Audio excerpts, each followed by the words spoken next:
So student, monsoon as a unifying bond, जो monsoon है वो एक यूनिफाइंग बॉन्ड को उसको क्यों कहा जाता है, या यहाँ से एक और क्वेश्चन आता है that why monsoon is called the real finance minister of India. It's a very important question. So monsoon एक unifying bond क्यों है? Just try to understand the meaning of the line. Monsoon as a unifying bond means सबको जो एक करके रखता है. So physical features क्या है इसके?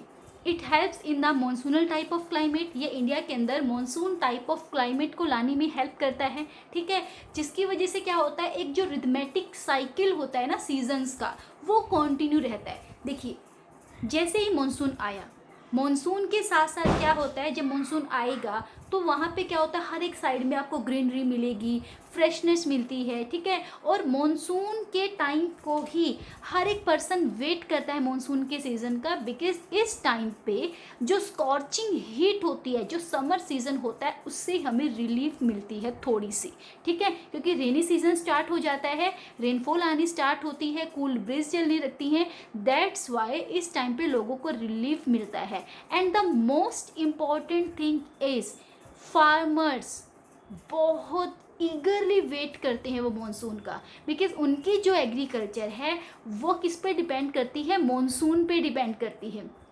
और जैसे मानसून आती है फिर सीजन्स का साइकिल भी स्टार्ट हो जाता है. लाइक आपका पहले समर आता है, फिर आपका विंटर आता है, ठीक है, उसके बाद क्या होता है, हमारा मतलब रेनी, जो समर के बाद जो है रेनी सीज़न आता है, उसके बाद फिर विंटर आता है. तो मतलब ये सारी जो है एक सीज़न, एक साइकिल स्टार्ट हो जाता है, फेस्टिवल का साइकिल स्टार्ट हो जाता है. तो मीन्स क्या है, मानसून क्या है, एक रिदमेटिक साइकिल लेके आता है सीजन्स का इंडिया में. उसके बाद देखिए, जो जितना ये पूरा एंटायर फिनोमिना है, इन सब ये मतलब ये मॉनसून का आना, किसी एरिया में हैवी रेनफॉल होना, किसी में लो रेनफॉल होना, ये सब कौन कैसे मतलब डिसाइड होता है, इन सब के ऊपर हमारा लैंडस्केप, हमारे एनिमल, प्लांट लाइफ, मतलब ये सब कुछ मॉनसून के अराउंड रिवॉल्व करते हैं. देखिए, जिन एरियाज़ में आपको हैवी रेनफॉल मिलेगी, लाइक केरला है, मेघालय है, इन एरियाज़ में आपको एनिमल्स डिफरेंट टाइप के मिलेंगे, आपको प्लांट्स लाइफ डिफरेंट टाइप की मिलेगी, यहाँ की लैंडस्केप डिफरेंट होगी. जिन एरियाज़ में आपको लेस रेनफॉल मिलेगी, वहाँ पे एनिमल्स, उसके बाद जो प्लांट्स हैं, वेजिटेबल्स हैं, ठीक है, लैंडस्केप है, सब कुछ आपको डिफरेंट मिलेगा. जहाँ पे मॉडरेट रेनफॉल होती है वहाँ पे आपको अलग मिलेगा. जहाँ पे स्नोफॉल होते हैं वहाँ पे लियोपर्ड वगैरह, जितने भी वहाँ पे वाइल्ड जो एज हैं, मतलब अलग अलग टाइप के एनिमल्स, अलग टाइप की वेजिटेशंस, ये सब कुछ आपको डिफरेंट मिलेगा. तो मॉनसून के ऊपर जो है हमारा पूरा एंटायर फिनोमिना रिवॉल्व करता है. लैंडस्केप कैसा होगा, एनिमल कैसे होंगे, प्लांट कैसे होंगे, ये सब कुछ मॉनसून पे डिपेंड करता है. जैसी रेनफॉल होती है वैसा ही हमारा जो फिनोमिना है, मतलब वैसी ही हमारी जो लाइफ है, एनिमल, प्लांट, जितनी भी है, वो सब कुछ मॉनसून पे डिपेंड करता है. हमारा होल एग्रीकल्चर कैलेंडर मॉनसून पे डिपेंड करता है. अब पूछो क्यों डिपेंड करता है, अभी तो बताया कि मॉनसून का ईगरली वेट करते हैं फार्मर्स. उनको जो न्यू क्रॉप ग्रो करनी होती है, जो राइस उनको ग्रो करने होते हैं, वो इसी टाइम पे तो ग्रो करते हैं, बिकॉज जब रेनफॉल होगी तो सोइल को मॉइस्चर मिलेंगे, ठीक है, और सोइल को मॉइस्चर्स मिलेंगे तो उस टाइम पे कोई भी न्यू जो क्रॉप ग्रो करना उनके लिए काफ़ी ईजी हो जाता है. और मॉनसून जैसी होगी, रेनफॉल अगर अच्छी होती है तो प्रोडक्शन भी अच्छी होती है, और रेनफॉल जिस ईयर कम आएगी उस ईयर प्रोडक्शन में भी काफ़ी ज़्यादा डिक्लाइन आपको मिलेगा. तो एग्रीकल्चर कैलेंडर भी किस पे डिपेंड करता है, मॉनसून पे डिपेंड करता है. अभी जैसे हमने डिस्कस किया कि जो फेस्टिवल्स हैं वो सब भी किसके अराउंड घूमते हैं, मॉनसून के अराउंड घूमते हैं.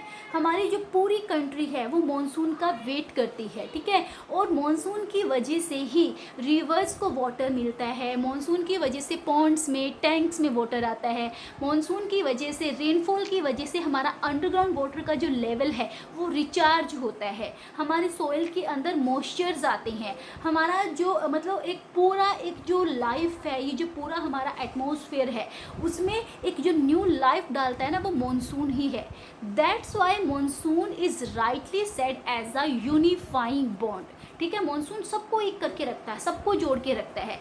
आप देखिए, आप चाहे किसी भी एरिया में चले जाइए, चाहे वो मेघालय है, अरुणाचल प्रदेश है, वो जम्मू एंड कश्मीर है, गुजरात है या तमिलनाडु है, हर एक एरिया के अंदर जो लोग हैं वो मॉनसून का वेट करते हैं, क्योंकि सबकी लाइफ मॉनसून पे डिपेंड होती है. बहुत सारी चीज़ें मॉनसून से रिलेटेड होती है.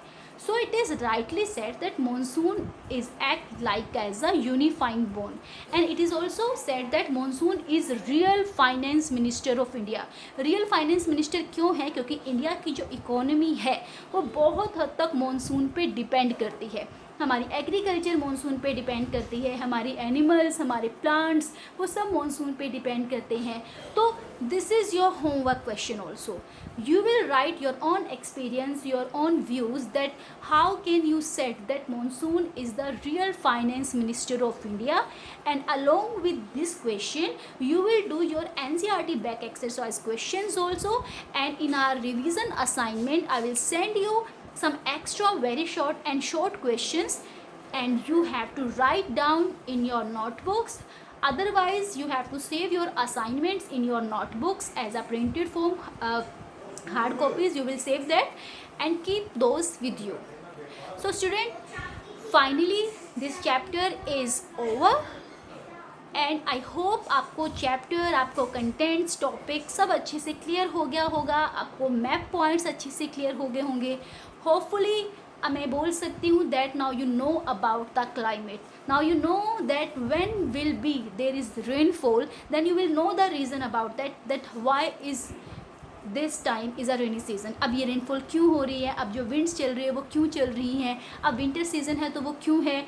आई होप आपको ये सारी चीज़ों के आंसर मिल गए होंगे, and you can give the answer to your elders also. आपसे कोई भी क्वेश्चन करता है मानसून के रिगार्डिंग, रेनफॉल के रिगार्डिंग, विंड सिस्टम के regarding, so now you are able to give answer of their every question. So student, meet you in our next lecture. Till then, keep learning, keep connecting, keep watching the videos, and keep going. Thank you so much.